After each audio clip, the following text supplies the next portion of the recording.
So I did a top 5 worst WWE pay-per-views of 2016 in my opinion.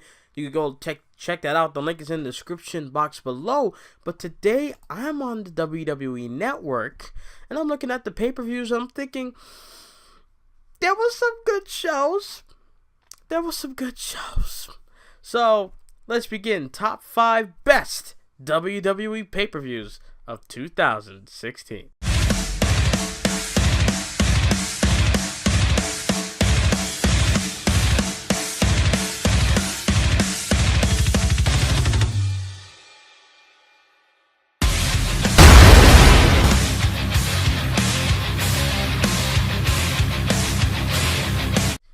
Number 5, WWE Payback. WWE Payback was in Chicago for, I believe, the 3rd time since Payback has been created. It was created back in 2013. 2013 had a match card like Cena and Ryback, 3 Stages of Hell, CM Punk returning to fight Jericho, and etc. etc. Right? So Payback was in Chicago. It's the first pay-per-view after WrestleMania 32, which that was a fucking failure. WWE Payback, well, we started off with the New Day introducing the Vaudevillains and Enzo and Cass, where the winner would face them for the tag team titles the next month at one of the worst pay-per-views of the year in Extreme Rules. And we had that. We also had AJ Styles versus Roman Reigns for the WWE World Heavyweight Championship. We had the Miz going after, the Miz versus Cesaro for the Intercontinental Championship. We had Owens and Zayn. We had the Chicago Screwjob, which I actually enjoy. Don't judge me. Okay, it's just different because every time Ric Flair gets involved, it's the same tactic. You know, at least this one's a little bit different, and Little Nate, I can be okay with that. So WWE Payback was a solid pay-per-view for me. I mean, everybody gave it good reviews. You know, it was a great show. The thing that got me a little bit that got me questioning was that it has the Wyatt family as the cover, but they were not on the show. I get it, Bray Wyatt was injured, but you could at least changed it. So yeah, Payback, number 5. Number 4 is WWE Battleground. WWE Battleground was a good ass pay-per-view. Like, it was the last ugly set. Michael Cole, JBL, and Byron Saxton commentary team. White ring rope era, basically. It was the last pay-per-view before the brand split would actually start to kick in. And it was a great show. Bayley debuted. Sasha Banks defeated Charlotte, made her tap out. The Washington crowd was a great crowd. I forgot to mention Chicago was a great crowd in Payback, as they always are. And we had Cena and Enzo and Cass versus The Club, which was a great 6-man tag. I mean, I tried to skip it, but then again, it's Cena with AJ Styles plus Anderson and Gallows and Enzo and Cass. So I had to stick around and watch it. And Zayn and Owens. Oh my god. Like, the match at Payback was great. It was awesome. Like, best match of that night. But Battleground, it felt more significant. Like, the match in the pay-per-view was, it just felt like that was the nail in the coffin for the rivalry, which to me, I don't give a fuck what they say. This rivalry will continue forever. Okay, it's bound like that forever. Okay, because there's no way you could just end it on Battleground. They gotta go after the Universal title one day. You know, it's gonna happen. It's gonna happen. They're gonna feud again. I believe in that. You know. So yeah, I mean, just the crowd, the emotion. Sami Zayn, I actually thought Sami Zayn had a little bit of regret in giving Kevin Owens the haluva kick, but in the end, Sami Zayn was like, "Fuck you. You fucked me over for how long? It's time for me to put an end to this." He put him in the corner Haluva kick again. 1, 2, 3. The emotion, the drama, everything you can think of was in that match. Plus the WWE Championship match. Oh my god. It was the match where everyone was like, where's the title gonna go? Is SmackDown gonna get the #1 championship in the WWE? Or is Raw, the flagship show, gonna take the title? I was with Dean Ambrose on this one because I got a little tired of everyone saying, the WWE title is the main title. It's gotta stay on the main show, blah, blah, blah. No. To me, I look at it like, if they're gonna dub this the new era, then they gotta do something different, you know? So what they did was they put the WWE World title on SmackDown. Dean Ambrose walked out winner. So this pay-per-view was solid, you know. I believe the only downfall was like Ryder and Rusev. That match was decent. Miz and Darren Young was awful in my eyes. That's like the one bad thing that I can give you a definitive answer on, is that the Miz versus Darren Young was an awful match. It ended in a countout, which was stupid. You know, we had Mojo Rawley debut, which was lackluster, but still. And we had, I believe, it was the Wyatt family versus the New Day. And the only good thing about that match was that Xavier Woods was going into that trance of he might be a part of the Wyatt family, but in the end he fought it out. So Payback number 5, Battleground number 4, solid ass pay-per-views. Number 3 is WWE Backlash, September 11, 2016. Man, was this show kick ass, bro. This show was one of those pay-per-views where you go back and watch.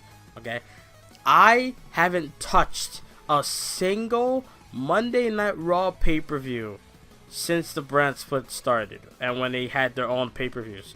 SmackDown, I've watched back Backlash, I've watched back No Mercy. So yeah, and TLC a little bit because there was something I missed. But yeah, Backlash and No Mercy was the one pay-per-views where I would go back and watch. But Backlash is on this list mainly because it was the first, like everything. It was the first SmackDown Women's Championship, the first tag team titles was being put on the show. Also, the first SmackDown Live pay-per-view.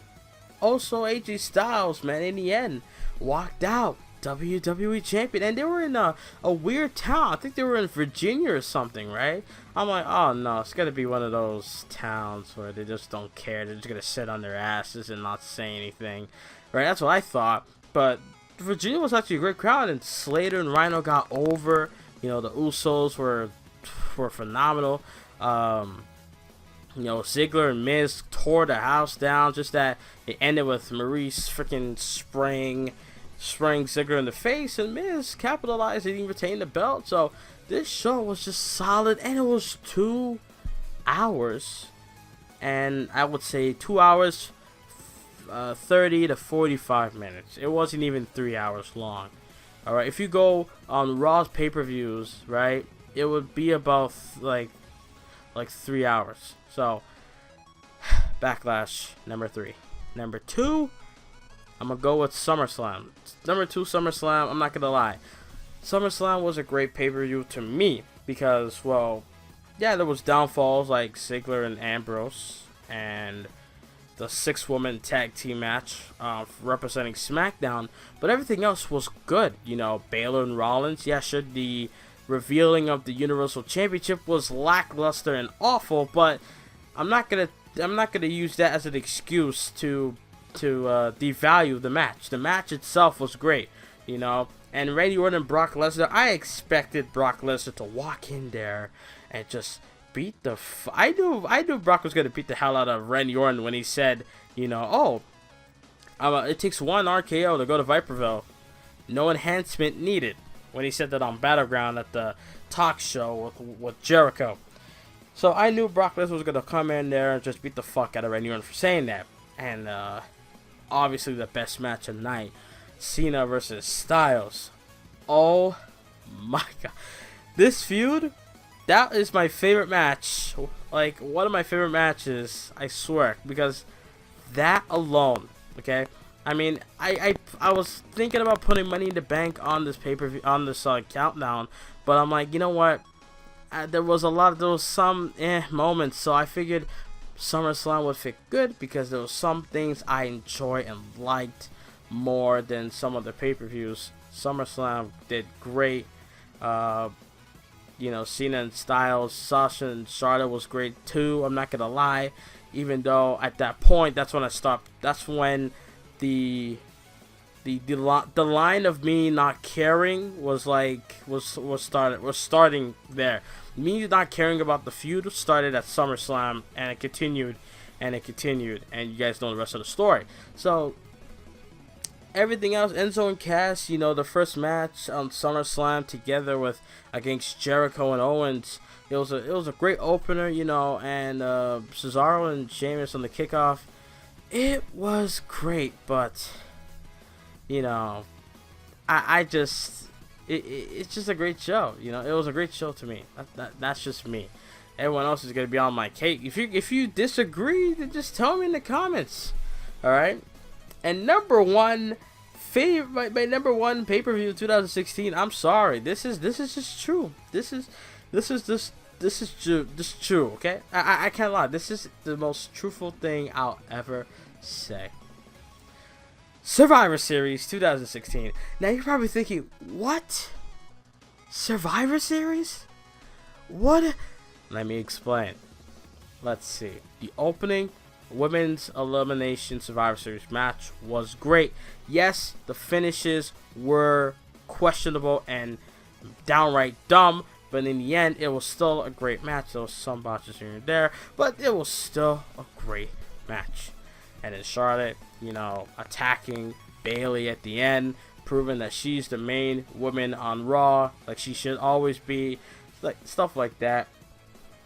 There was every pay-per-view, there's always that one match or two matches where it's like, okay, I don't really like that. Like Zayn versus Miz, the fans weren't into it that much. Neither was I. I was just sitting there like, okay, if Zayn wins, he wins. But if Miz wins, he wins. So I didn't care. For some reason, I didn't care. I should have cared, but I didn't care at all. Whether if the title goes to Raw or not, I don't know what the fuck I was thinking. But yeah, the Miz retained the title due to Screwjob finish by Maurice. The Cruiserweight match also was another match where I'm like, I wasn't really into, but Baron Corbin coming through and costing Kalisto the match, I did saw that coming, and I did like that part. You know, Baron Corbin did a phenomenal job with that. Now the main match to me was the Survivor Series men elimination match, Team Raw versus Team SmackDown. Good God, what a match. 45 minutes long. This match was awesome. I'm not gonna lie. From the beginning was a little bit slow, but then when it kept going and the momentum started building up, and then, you know, Jericho and the list and Kevin Owens getting himself eliminated, Randy Orton RKOing Jericho, eliminating Jericho, Ambrose and AJ going at it. Ambrose got eliminated. AJ Styles didn't help Ambrose at all. You know, building toward a match at TLC.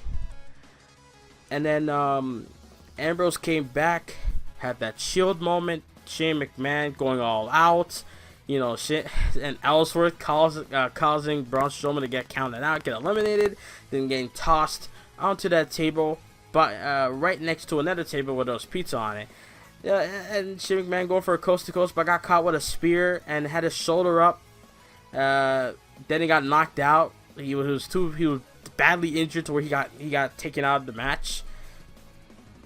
And then in the end, freaking SmackDown got the win. SmackDown beat Raw at Survivor Series for the second time since 2005, which was basically 11 years ago.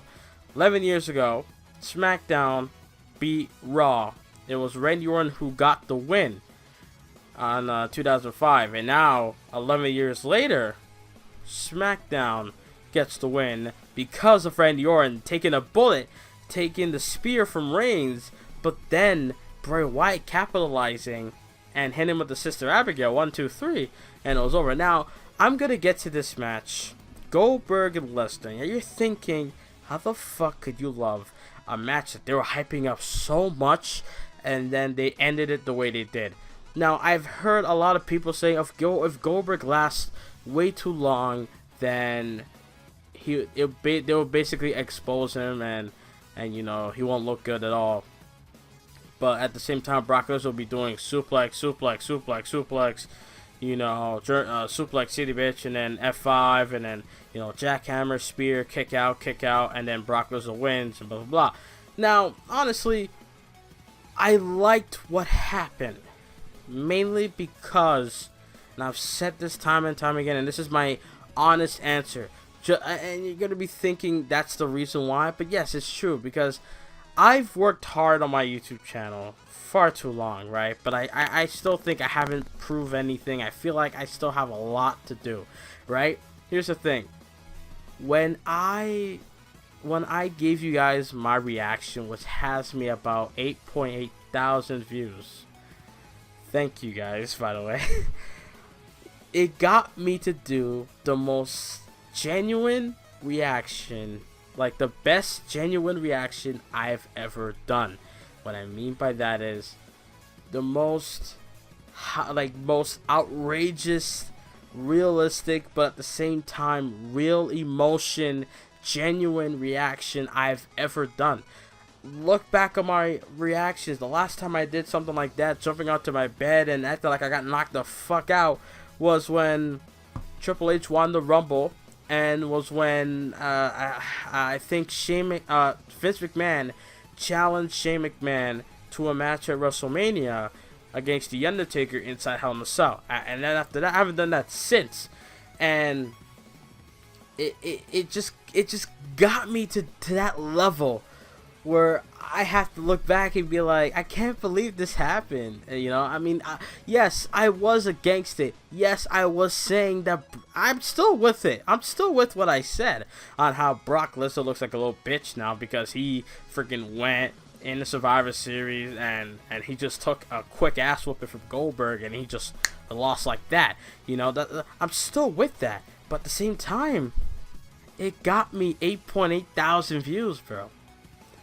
And there's so many views of videos I've done where I haven't reached at that level where it's my top 3 best videos or most viewed videos I've done. So that's the main reason why I like that match, period. And yes, and the best thing about this pay-per-view is that they ended it within 3 hours and 30 minutes. Not exactly 4 hours. And I don't know how some people will get upset about that. Oh, they're hyping up to be 4 hours.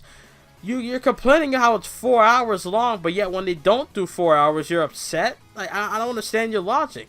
Be happy that they did 3 hours. Make it's like Monday Night Raw, but like 30-minute extra time. WrestleMania, for God's sake, they added 45 minutes for the main event after 4 hours was hit. So yeah, Survivor Series is my #1 pay-per-view of on this list in 2016. I mean, I kind of want to say it. I'm not really gonna put them in order because I would have put Survivor Series like between 4 and 3, and then SummerSlam and Battleground number 2 and 1. But okay, but yeah, that's I'm gonna stick with that. I'm not putting this in order. That's what I believe. These are my top 5 pay-per-views of 2016. Now, if you disagree, leave your comments down below. What do you guys think? Do you agree with my picks on top 5 best WWE pay-per-views of 2016? I mean, I'm not counting NXT. Okay, that's just not fair, because if I count NXT take over this, NXT take over that, NXT take over this, like, it will be the majority of the list. So I don't want to do that. That would be way too easy. So I mean,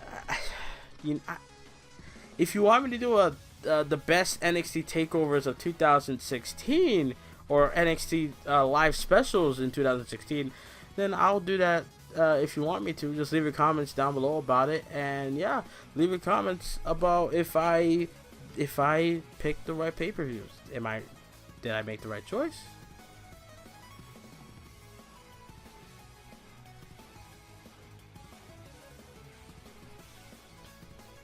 yeah, did I make the right choice? Leave your comments below. Leave a like. Leave a thumbs up. Subscribe if you're new. Click the bell. And I am out. Wait a minute. Before I go, yes, there'll still be more top 5 videos coming soon. So yeah, I'm out later.